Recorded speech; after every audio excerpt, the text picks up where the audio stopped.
It's my great honor, as well as my official responsibility, to introduce our presidential address tonight. And as in keeping with our custom, there will be no questions following the address. I first met Vincent Wimbush long ago and far away, when we were both graduate students at Harvard University in the late 1970s. Even then, it was evident that here was someone who would make his mark in the discipline of biblical studies. But I don't think anyone could have anticipated the profoundly transformative impact that his career has had and continues to have in our field.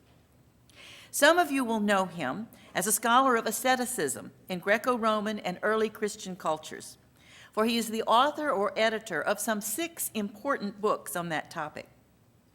Although asceticism continues to be an active part of his research agenda, Vincent's intense focus on asceticism began in the 1980s and 1990s as part of a fundamental and transformative reevaluation of the phenomenon of asceticism.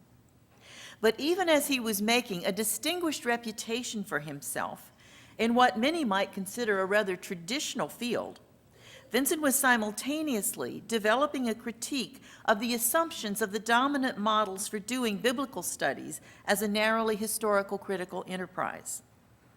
The insight that has guided his thinking throughout his career was already expressed in an early essay from 1989. He was describing what had drawn him to biblical studies. To quote, "It was neither antiquarian interests nor theological sensibilities, but first the recognition of the function of the Bible among African Americans in every aspect of their existence, in every period of their history, which attracted me to biblical studies." The word function is emphasized in the text. But Vincent's observation was not just autobiographical. From his situatedness as an African American who had become a biblical scholar, he saw more broadly the need for a profound transformation of the field of biblical studies itself. He continued, "Failure to address the matter of the historical and contemporary cultural functions of the Bible is to fail not only to provide for the culture of intelligent laypersons a reason to engage and be influenced by biblical scholarship, it is also to fail to provide the guild of biblical scholars any clear or compelling reason for its being."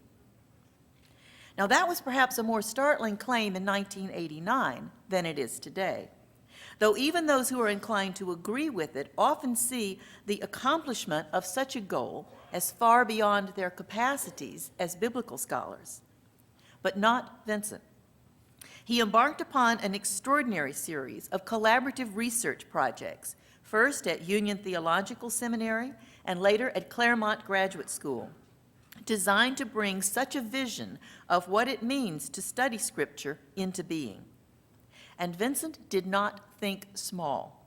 From 1996 to the present, he has received grants from the Lilly Endowment, the Henry W. Luce Foundation, and the Ford Foundation, totaling by my count $2,123,000, not counting the small change. This vision is currently embodied in institutional form in the Institute for Signifying Scriptures at Claremont Graduate University. Vincent likes to refer not so much to the phenomenon of scriptures as the object of study, but of scripturalizing, that is, the social scripting, psychosocial formation, and power dynamics of which scriptures are always and everywhere a part. The conferences, book series, documentary films, and visiting scholar programs sponsored by the Institute are bringing into being striking new ways of conceptualizing our field. If Vincent has been integral to the transformation of the study of asceticism and to the conceptualization of scriptural and biblical studies, he has been no less instrumental in the transformation of the Society of Biblical Literature itself. Although he has served in many, many capacities, on council, as president of a region, as SBL delegate to the ACLS, he has remarked that he is proudest of having been the first chair of the Committee on Underrepresented Racial and Ethnic Minorities in the Profession, 1991 to 95.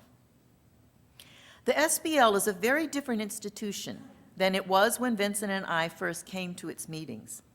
It's dramatically more diverse, not only in its ethnic, gender, and national composition, but in its thinking, and he has had a significant role in that process. In the current SBL newsletter, Vincent opens his reflections with the following statement: "I'm not sure what SBL, or any other observers, should make of the election of the first person of color as president. Well, I suspect that it will take us some time to grasp what this moment signifies, or rather, if I may borrow Vincent's own terms, how it provides us with an opportunity for signifying the SBL in a new way. But that transformative work has begun. Finally, it's highly fitting that his presidential address should be given in the city of Atlanta, for Atlanta is Vincent's hometown, and he is a Phi Beta Kappa graduate of Atlanta's Morehouse College. The SBL wishes to honor our distinguished colleague and president by presenting him with a small, tangible token of our esteem." Vincent.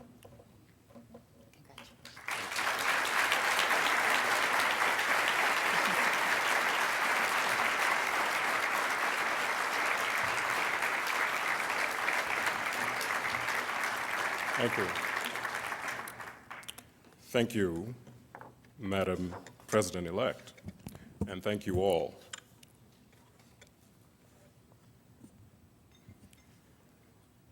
The colonial world is a Manichaean world. Frantz Fanon, the wretched of the earth. Big Jim Todd was a slick black buck laying low in the mud and muck of Pondy Woods when the sun went down in gold and the buzzards tilted down a windless vortex to the black gum trees to sit along the quiet boughs, devout and swollen at their ease. Past midnight, when the moccasin slipped from the log and trailing in its obscured waters broke the dark algae, one lean bird spoke. "Nigger, your breed ain't metaphysical." The buzzard coughed, his words fell in the darkness, mystic and ambrosial. "But we maintain our ancient right, eat the gods by day and prophesy by night. We swing against the sky and wait. You seize the hour more passionate than strong, and strive with time to die, with time the Beaked tribe's astute ally. Nigger, regard the circumstance of breath. Non omnis moriar, the poet saith. Pedantic, the bird clacked its gray beak with a Tennessee accent to the classic phrase. Jim understood and was about to speak, but the buzzard drooped one wing and filmed the eyes. Robert Penn Warren, Pondy Woods. Negro folklore was not a new experience for me, but it was fitting me like a tight chemise. I couldn't see it for wearing it. It was only when I was away from my native surroundings that I could see myself like somebody else and stand off and look at my garment. Zora Neale Hurston, Mules and Men. Well, I'm not unaware that on occasions such as this, references to the personal and in some cases even embodiment are quite rare. Yet I can hardly avoid transgressing in this and very likely other regards before the end of this address. In spite of what may be the testimonies of my remaining parent and other elders, and notwithstanding the certifications this state may present, my beginnings are not in this city in the 6th decade of the 20th century. In respects more profound and disturbing and poignantly ramifying for professional interpreters, my beginnings should be understood to be in that far more expansive period and the fraught situations in the North Atlantic worlds between the 15th and 19th centuries. Moments and situations in which the West and the rest were coming into fateful first contact. With such contact, many social and political formations, sentiments, and orientations of the West were reforged and redefined. Contact is, of course, studied euphemy, rhetorical expression meant to veil the violence and hegemony of the West's large-scale triangular Atlantic slave trading in dark peoples. This is the time and situation of my beginning, and it is the touchstone for the consciousness and challenge that I bring to this podium this night. And I think almost all of you have beginnings like my own. In fact, I would be excited about engaging any of you who would claim to be untouched by the dynamics of this period.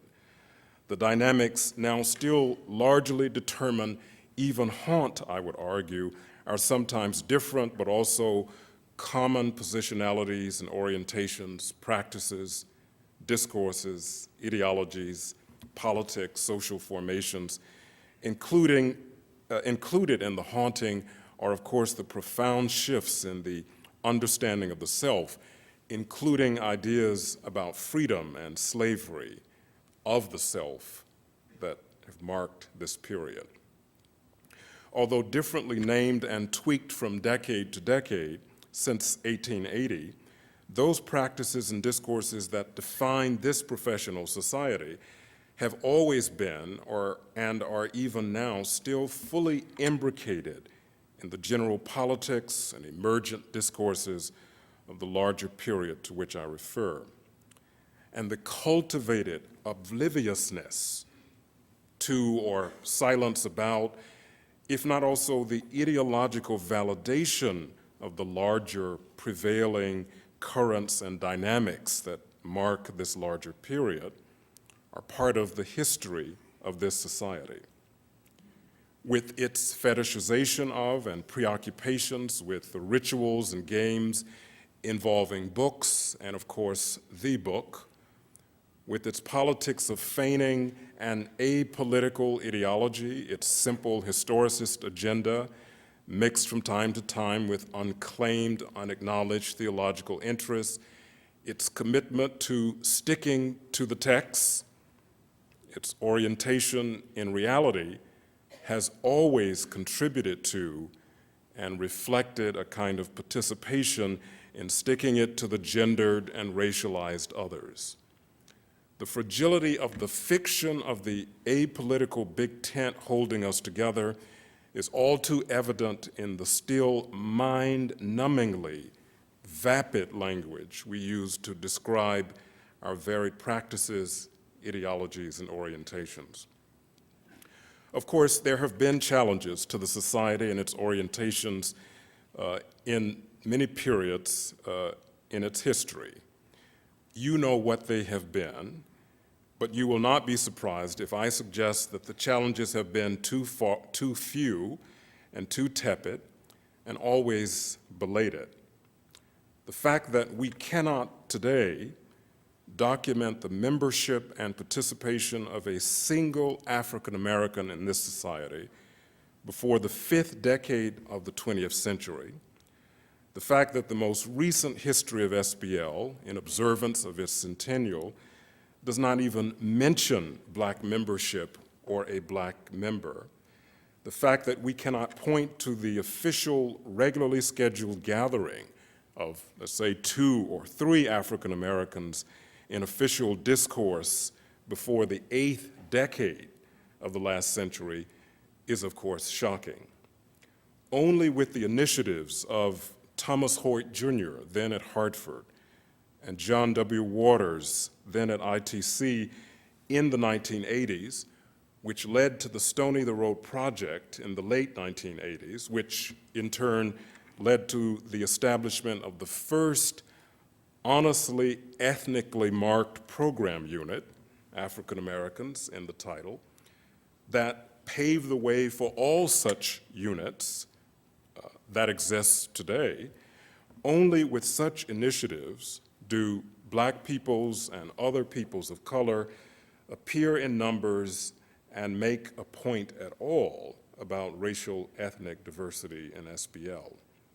In other words, this was the period of my initiation and participation in society, this belated presence which suggests much about the timing of someone of my tribe standing before you this evening. Well, perhaps it could not have been otherwise. I do not presume that Black peoples were between the 1880s and the 1980s barred from membership and participation on the various campuses and hotels that were venues of the meetings. I do not imagine the chairs of the Synoptic Gospels group or the Ugaritic Studies seminars, units standing at the doors yelling whites only. I suspect something deeper and even more troubling was and perhaps remains even today. Given the state of emergency in which they have lived, emergencies of the sort that would make Walter Benjamin sit up and take notice, given the onset of the second slavery in the post-Civil War era, when the industrial liberal North threw Black folk under the wagon, and the South intensified its racial violence and the worst practices of Jim Crowism, I suspect that the reason had to do with something else entirely that might be expressed in the vernacular of the folk, that the society needed, quote, to be talking about something in order for that membership profile to change. Notwithstanding all the historical and some continuing stumbling blocks along the way, I suggest that paucity of Black membership may be due ultimately not to bad faith and bad manners of members of society in the past, but around this something more, the discursive practices that have defined and continue to define the society. So it is imperative, I think, that we recognize, even if belatedly, those few pioneers of the decades before the initiatives of Hoyt and Waters, the likes of Leon Edward Wright, first we can account for membership, Charles B. Cofer, G. Murray Branch, Joseph A. Johnson. We must inscribe them and a few others like them into our organizational consciousness and memory so that they might appropriately haunt and inspire us. They struggled mightily to figure out how to speak to challenges and pressures of the different worlds they intersected as Black male intellectuals on the peripheries of this field. They were not always understood by members of their own tribes because so many parts of society and academy accepted segregation as just the way things were. They all worked in Black institutions, mostly in Atlanta and Washington. And the society, barely recognizing them, barely understanding their presence as concept, did little to support them or resist the polluted status quo. They must surely have exhausted themselves. They surely had stories to tell, lessons and challenges for us all. And of course, that our sisters of color who faced even more layered, intersecting stumbling blocks to their participation, that they emerged at all in the 1980s and are here among us in great numbers, in greater numbers, is tribute to their strength and commitment and further evidence of the society's fraught and frayed history. Now, after having left home in that flatter sense of the term, or in Zora Neale Hurston's terms, having loosened the grip of that hyper-racialized garment I was made to wear, and with growing awareness of what I gained from some of these pioneers, and through engagement of that fraught period of first contact as intense excavation of consciousness, I stand before you this evening with yet another challenge, imploring the society and by extension all critical interpreters to start and to sustain talking about something in the way that the folk registered the matter. Now here's the challenge plainly put. There can be no critical interpretation worthy of the name and the basic general claims of criticism without our coming to terms with the problematics of the first contact between the West and the rest, the West and others, and the perduring toxic and blinding effects and consequences of the matter. The challenge remains for this society and all collectivities of critical interpreters to engage in persistent and protracted struggle, not symbolic or obfuscating games around methods and approaches, but struggle to come to terms with the construal of the modern ideologization of language, here characterized by the meta-racism that marks the relationship between European dominance and peoples of color. What might it mean to address in explicit terms the nature and consequences of first contact for the unstable and fragile big tent that is our society?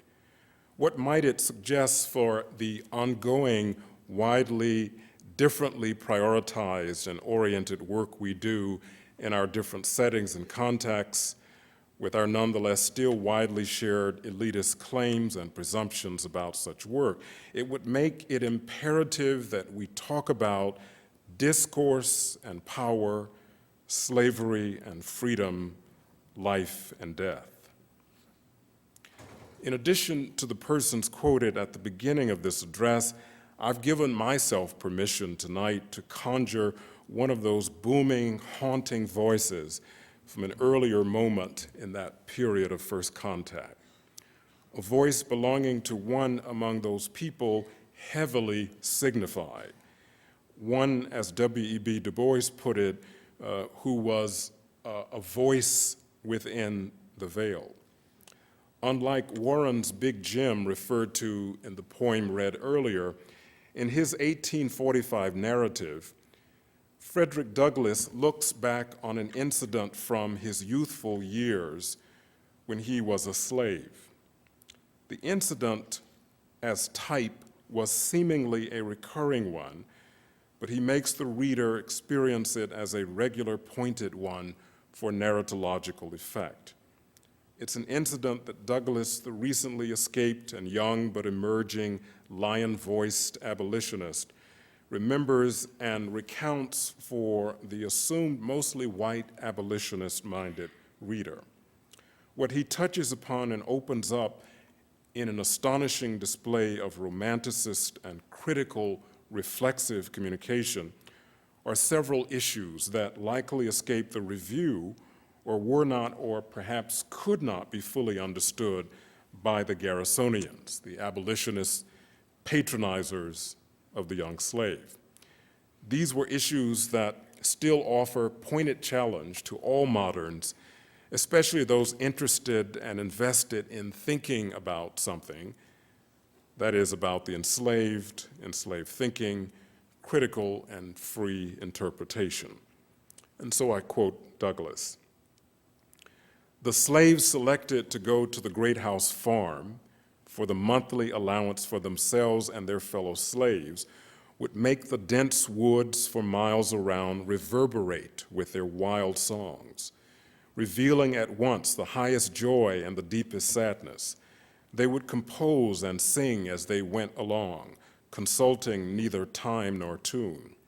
The thought that came up came out, if not in the word, in the sound. And as frequently in the one as in the other, they would sometimes sing the most pathetic sentiment in the most rapturous tone, and the most rapturous sentiment in the most pathetic tone. Into all of their songs, they would manage to weave something of the Great House Farm. Especially would they do this when leaving home. They would then sing most exultingly words which to many would seem unmeaning jargon, but which nevertheless were full of meaning to themselves. I did not, when a slave, understand the deep meaning of those rude and apparently incoherent songs. I was myself within the circle, so that I neither saw nor heard as those without might see and hear. In this recounting, Douglass names many issues for consideration: subjectivity and consciousness, discourse power, knowledge and center, knowledge and the centers. He also names at least 3 different categories of persons or groups as different types of knowers or interpreters produced by that world of fraught contact. First, the slave singers, those who through their songs provide evidence that they have some knowledge and some agency of communication, but who are nonetheless not allowed to communicate their knowledge and sentiment beyond their own immediate circle. Second, those outside the circle, the world associated with the great house farm and all that it represents. Those who, if they hear the slave songs at all, hear them only as jargon, as what Ishmael Reed called mumbo jumbo. And third, there was Douglass himself, the one who, although technically at first within the circle, who as such did not, could not know, then begins to understand. His writerly self outside the circle begins to understand more of what the slaves felt and communicated. But even more than that, he began to understand something about communication itself, knowledge itself. He uses African slaves to think with.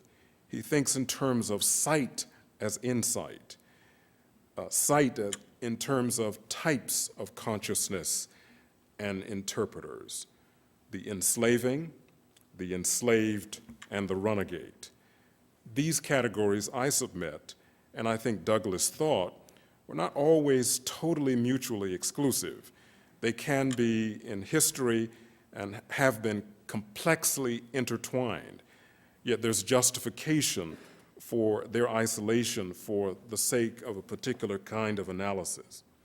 There is no escape from the consequences set in motion by that contact that was turned into violent conquest for some and long-term subordination for the many others. Douglass's wrenching passage about the black slaves he knew and the types of interpreters and consciousness that could be identified with them challenges all interpreters to seek a way out, a way to run. His analysis begins complexly, emotionally, with those whose very identity as human agents was questioned and denied. He begins with physical enslavement as a way to get to the problematization of what Houston Baker calls the black hole, that is, to a profound understanding of the larger complex of slavery and freedom that defines and marks all of us. To these 3 categories of interpreters I briefly turn. First, the enslaving. Those participating in and profiting from the structure of dominance generated by the great house farm culture were understood by Douglass to be oblivious to the plight of others. They were imagined to be those who, like Warren's buzzard, lifted the wings so as to avoid seeing and hearing those others. They were also characterized, according to Fanon, as those who had fallen prey to a Manichaean psychology and epistemics. The world was understood to be black and white, the latter signifying light and purity and life, the former dirt and pollution. Of course, we now know more about what subtends such psychology and epistemics, since Melville and other raging mad souls, we now know that it represents a horrific splitting of the self into the blankness of whiteness and the foreboding, threatening, overdetermined markedness of blackness. It also represents the hardened essentialization of these parts. The splitting is traumatic. It is not recognized or acknowledged, really. It is part of the phenomenon of the hidden brain. It results in the meta-racist regime that pollutes all of us, infects our discourses, our work, our play, including even philological play. It was at work in Jefferson's convoluted denial of Phyllis Wheatley's brilliant artistry. It was at work in Hegel's disavowal of the successful struggle of those black folk in Haiti against their enslavers, and the meaning of such struggle as the backdrop for his own theorizing about the dialectics of struggle between master and slave. It also provokes his further denial of the meaning of this struggle for the modern, most powerful modern representation of radical universalism and the turn to modernity. It was at work in John Locke's politics of language, found in his project of the purification of language. It was part of the insidious meta-discursive formation aimed to deny the right to public speech to anyone, women, serfs, sub-aristocratic whites, who could not speak properly or on his terms. We see it in the work in Supreme Court Justice Robert Taney's remark that the unhappy black nations are doomed to slavery, that they have no rights which the white man was bound to respect.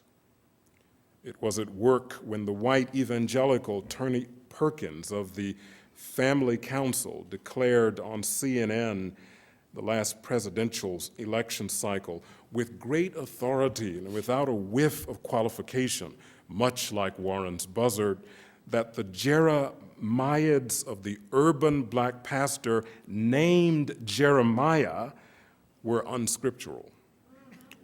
Can we doubt that Perkins' utterance comes out of the still regnant Manichaean world?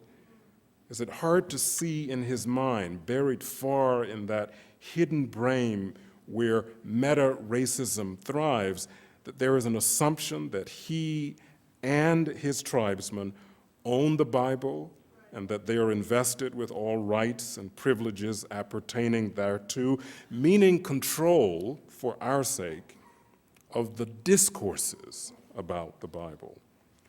Who cannot see that behind his outbursts are exegetical arguments legitimized by scholarship of our membership, wittingly and even more dangerously, sometimes unwittingly, that conjure the ancient Near East as a biblical world that is a white world in seamless historical development with the modern world?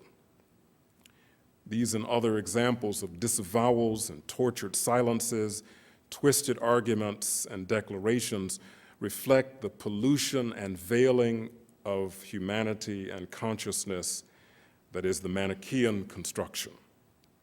It is arguable that it is no longer possible for those who are subject to such a construction or regime to argue freely what they see, what they know, what they think or feel. Having to make, for example, black always signify the same things, always signify a sort of negative, represents a tremendous psychosocial and intellectual commitment and burden.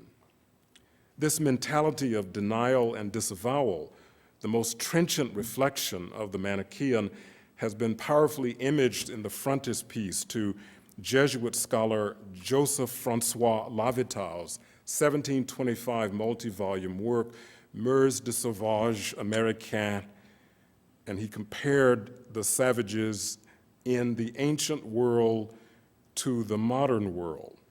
Following Bourdieu's interpretive glosses on the image, we see the racialized and gendered, anthropomorphized father, time, and death intersected with an effort to write a different history. So a writer anthropomorphized as woman European within and for the larger framework that is Europe ascendant writes in order to clarify, in light of the contact with the others, the resultant changes in the world, how the world must be seen. She writes about the truth as Europeans must see it and tell it and know it. So notice along the bottom the image, objects, trinkets, fetishes, the history, the truth that is to be told about savages and primitives must now be told in terms of a method of bricolage, reflecting a radical Manichaean psychology. The savage could not possibly communicate, deserves no hearing, demands no respectful gaze. So who enslaves whom? Douglas implied that those far outside the circle, those in some respect participating in the ways of the Great House Farm, those who, like the woman representing Euro-America writing up the rest, can hardly see or hear, much less understand the rest. Like the poignantly named Nehemiah who writes up Dessa in Shirley Williams' novel Dessa Rose, the writer makes up a truth like a kind of science. The writing represents a kind of violence done to Dessa's body. The woman who is Euro-America writes up the savages and actually does not even look at the objects and symbols assumed to represent them. Her gaze redefines what it means to see straight. Second, the enslaved.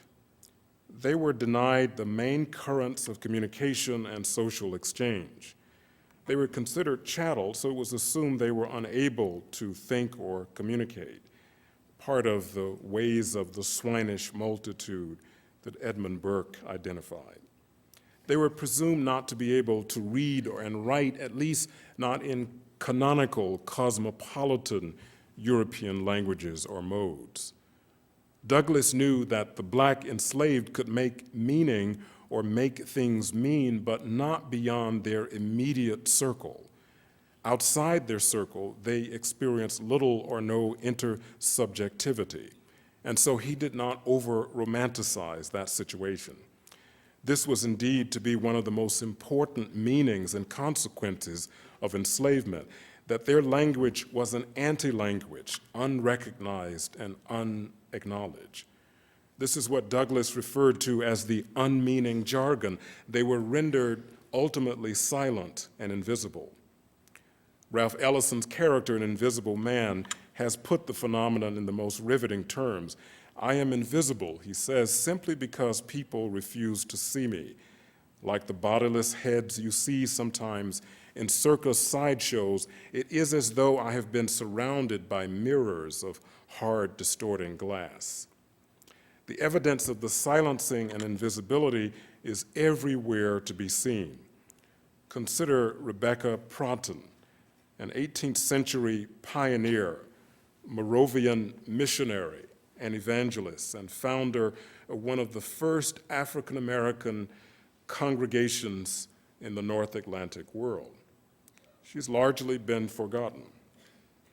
Consider the woman known only as Sister Frances or as the Blackamoor Maid.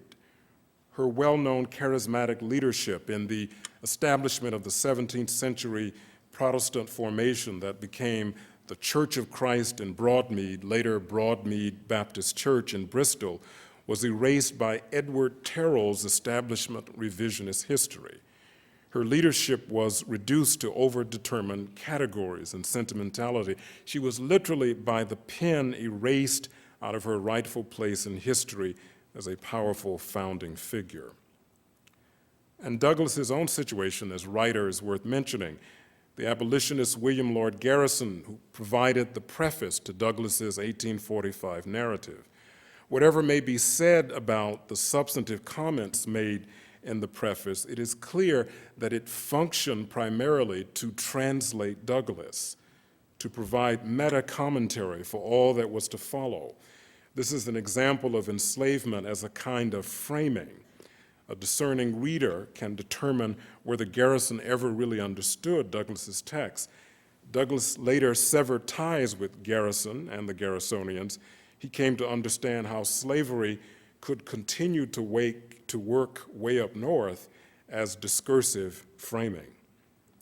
Perhaps the most famous description, if not final analysis of the phenomenon of the enslaved as the frame, can be found in Du Bois's work. In Slaves of Black Folk, the Manichaean world is the world of the veil that's defined by racial division that pollutes and infects all. There is almost no intellectual life or point of transference, he says, where the thoughts and feelings of one race can come into direct contact and sympathy with the thoughts and feelings of the other. As Douglass looked back to the Great House Farm, he does not romanticize the situation. He indicates that he'd come to understand that the chief dilemma that the slaves faced was not really the physical domination, as demeaning as it was, but it had to do with not being seen or heard, not being understood, not being able to communicate with human dignity. Enslavement meant being able to sing a bit, perhaps, but only within the Manichaean prescribed circle in which black was overdetermined as, among other things, unmeaning jargon. This was for Douglass intolerable. He would escape it. So that brings me to the third category, runagate. Alternate form of renegade from Middle Latin renegatus, meaning fugitive or runaway. It has come to carry the meaning of a more transgressive act than mere flight. It is marronage. It is a running away with attitude and a plan, a taking flight in body, but even more in terms of consciousness. We know that Douglass literally runs away from enslavement or a form of it. It is as runagate that he writes his story. And in this part of the story about the slaves on their way to the Great House Farm, Douglass distinguishes himself from the others who are slaves still. He seems to experience being in and out of solidarity with them, in and out of related consciousness with them. He knows them, but he is also alien to them. That he once occupied a psychic position similar to them, but now assumes a different position, is excruciatingly painful for him. He registers anxiety experienced over the need to step outside the circle, outside the framed experience or consciousness. He is a runagate before he runs away. There's a long history of this phenomenon of the runagate, long before and long after Douglass, among the people whom we now call African Americans. The runagate not only involved heroic individuals such as Douglass, but everyday folk of the collective who showed themselves to be a people on the run, a marooned people intent on moving from dry places, fields of enslavement, to higher places for higher purpose. Taking flight, running away in several different respects of meaning and experience was the watchword. It brought some of my relatives to this city and took some others into other parts of the country.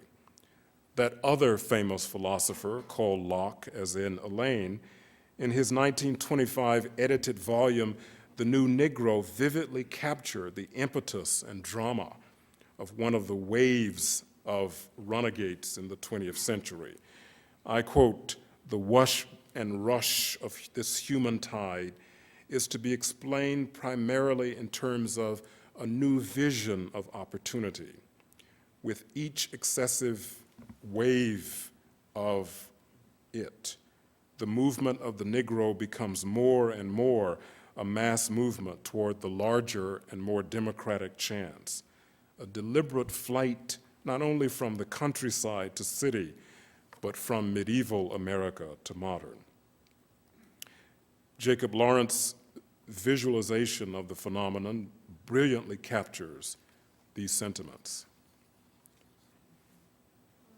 The critical sign of Douglass having already become runagate before reaching the North is his acquisition and uses literacy.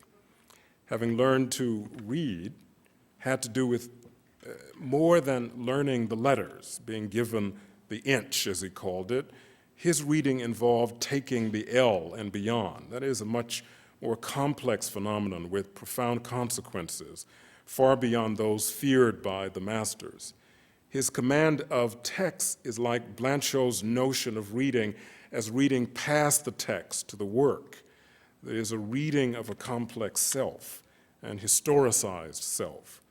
The self that Douglass began to read seems to be the result of a splitting of a different sort from, but with great implications and ramifications for the engagement of Manichaean psychology. Douglass continued to run, and here again Du Bois provides helpful perspective. His references in Souls of Black Folk to the veil as metaphor would name the nature of the construction of the Manichaean world and his understanding of consequences and the impact. It's the famous passage that you know, that peculiar sensation, double consciousness, this sense of always looking at oneself through the eyes of others. Now, this passage is generally assumed to apply simply and universally to all Black peoples in the United States. But this interpretation is questionable as applied to Souls of Black Folk. Souls of Black Folks was focused on explaining to a mixed readership those Black folks who were physically and increasingly psychically removed from the world of the Great House Farm, who were now facing the negotiation of a larger miscegenated world and consciousness. For such persons, like Douglass, himself outside the circle, he understood that what was experienced most acutely is a splitting and acute self-alienation, a dissociation. This is what he termed existence beyond the veil of color in Souls of Black Folk. Of course, the debate about what this means and how this was experienced will continue to rage.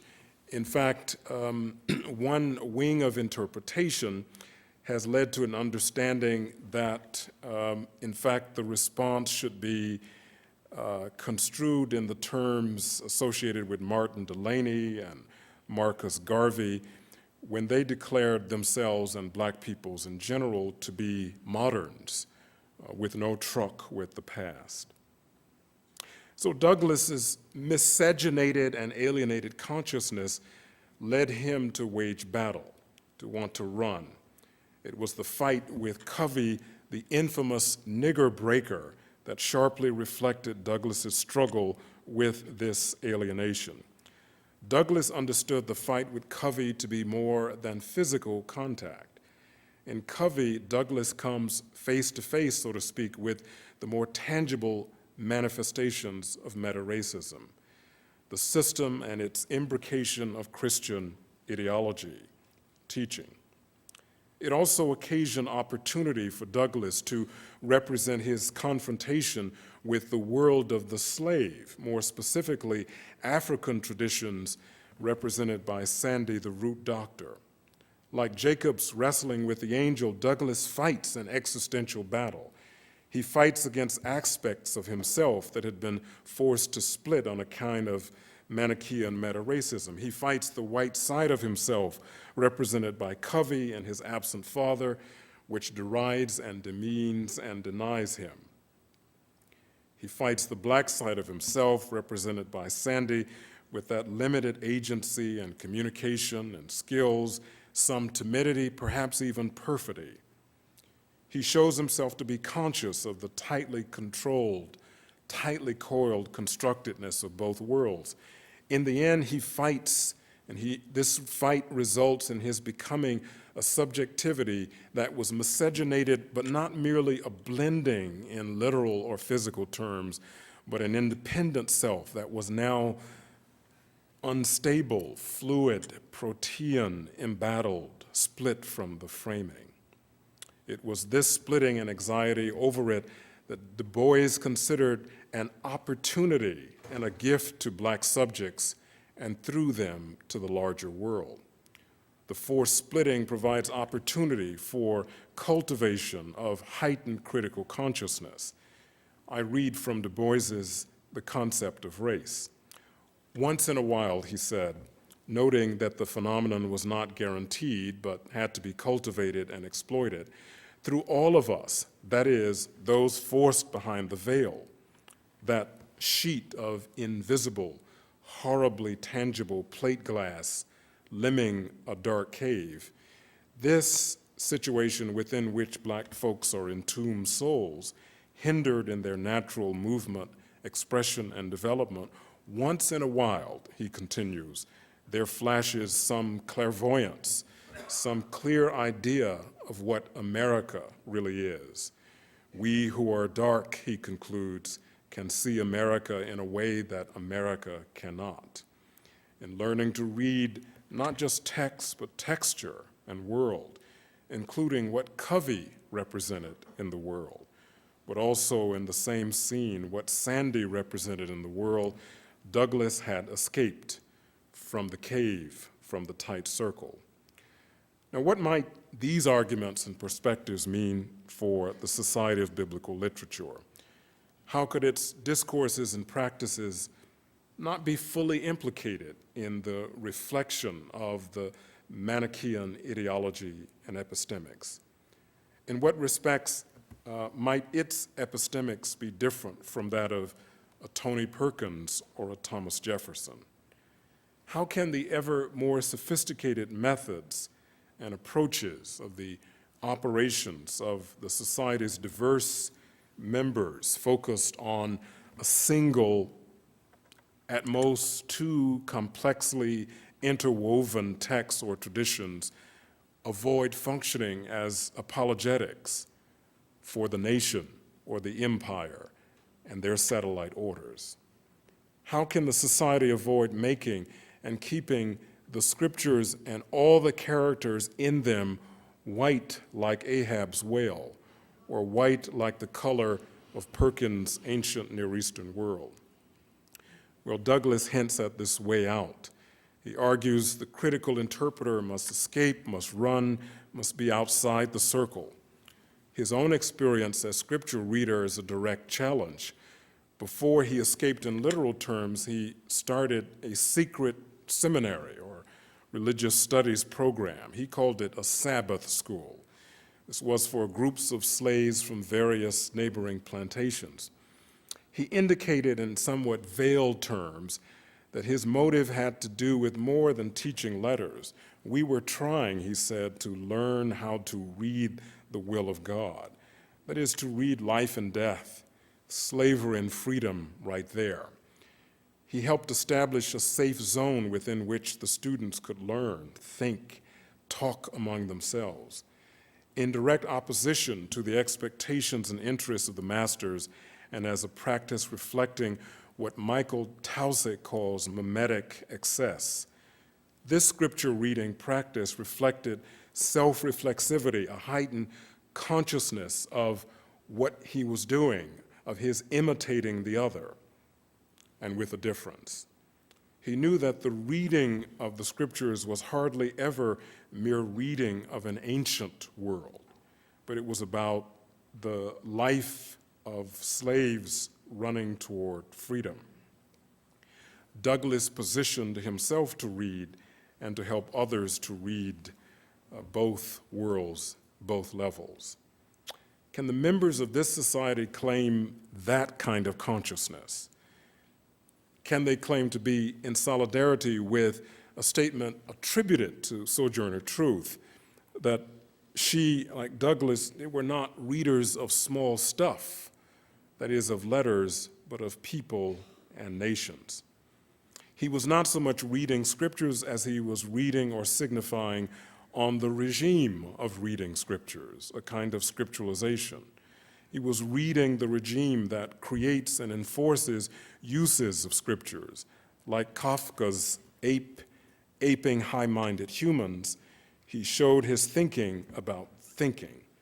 Surely here's a challenge to a different critical orientation, an orientation to scripture study as fully part of the human sciences, with investment in critical histories that aim to make sense of what subtends the practices, the forms of expression, the various relations of power.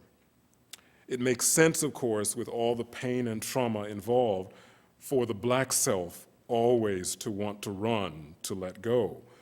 There is no advantage, no life in not running. But the impetus to run, to let go, is not very strong for those who are strongly positioned within the Manichaean framework.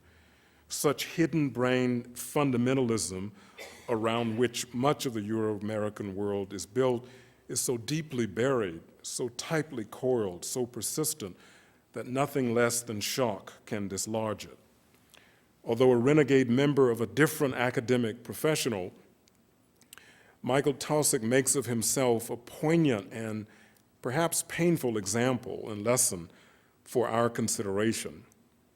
At one point, he accepts himself as a white man from the world of the Great House Farm and its culture. He reacts to an image presented that reflects the ways of the white man, the ways of the white man in the context of a shrine in Nigeria. And this briefly is what Michael Taussig says about the other's representation of the white other. He frightens me, this African man. He unsettles, he makes me wonder without end. Was the world historical power of whiteness achieved through its being a sacred as well as profane power? It makes me wonder about the constitution of whiteness as global colonial work and also as a minutely psychic one involving psychic powers invisible to my senses. It is the West now face to face with itself, the white man facing himself. Such face-to-faceness brings its quotient of self-congratulation. They think we are gods. But being a god is okay as long as it isn't excessive. After all, who knows, in imagining us as gods, might they not take our power? Douglas's insurgent seminary sessions, Taussig's training in African School of Arts and criticism suggest for SBL the imperative of seeing scriptural reading as a real part of a mimetic system of discourse and power. The critic should see his or her own critical practices as part of that greater framing system and seek to find an identity that's other than fixed. It's the fixed identity that needs the fixed canon. How could SBL not be so oriented in the 21st century that it would fail to see the importance of the politics of canonical identity formation in relationship to the formation of canonical texts? How can we remain a society only of biblical literature and not a society of scriptures more generally, including not merely the other major religious systems of the world and their scriptures, but also the little systems and the myriad forms and representations of scriptures in the world? How can we not move in this direction in this century of globalizations? How exciting and compelling and renegade would be a society of interpreters that excavates all representations of scriptures in terms of discourse and power. But this requires letting go of unmarked or blank whiteness and of a forced essential blackness. On account of forced placement in a zone of non-subjectivity, my tribe has always given birth to artists, poets, shamans, diviners who capture us as renegades and constantly challenge us to remain so. They show us the way of the double-sided, the way of those who know that knowing requires occupying a zone where there is constant shifting and authorial consciousness, a site on which radical translation and transformation always has to be worked on, a site where, according to Ralph Ellison, black is and black ain't, because black can make you and black can unmake you. It means letting go of closed systems of cultural authority and of claims to being overseers of texts. Those folk who have been placed behind the veil challenge all of us to run, in fact, to run continuously from the cave into the zone of marronage. Now listen how two Atlanta-based bards, or shamans, of different generations put the matter in brief. Oh, you better run, better run, better run. Ah, you better run. Oh, you better run to the city of the refuge. You better run. Hey, God, come Moses on the mountain, come when he takes it to dawn. See that? Yeah, I'm on the run. See where I'm coming from. When you see me coming around, when you see where I'm running from, no time for question asking, time is passing by. All right, you can't win, child. We've all tried to. You've been lied to. It's already inside you. Either you run right now, you best get ready to die. You better. I say, run away, run away, run, children, run for your life. And finally, the famous poet Robert Hayden, his poem Runagate, has woven together perhaps the classic expressions and images of the black cultural sentiments regarding the runagate. The second stanza, he refers to Harriet Tubman as the one who leads the people out of the cave, out of the mire, into a better situation.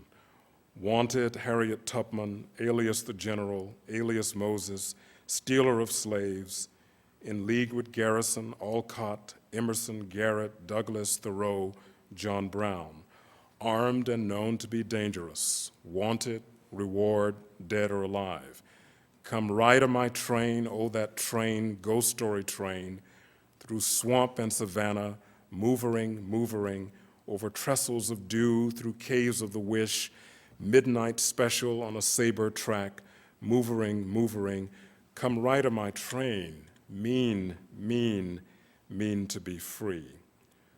The folk who are dark challenge us to run away from the feigned, solid, canonical self, onto the ghost story train, into what Toni Morrison calls a disrupting darkness, down into what Howard Thurman calls a luminous darkness, where the process of the hard work of self-criticism can take place.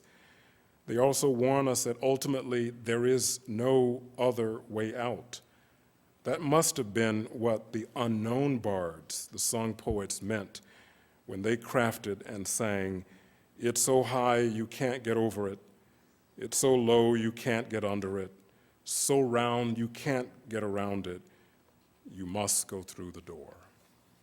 We may not, need not all talk that talk like that, but we all, for the sake of being a compelling force as a learned society focused on the ultimate problematics of discourse and power, must start and sustain talking about something about slavery and freedom, life and death. Thank you very much.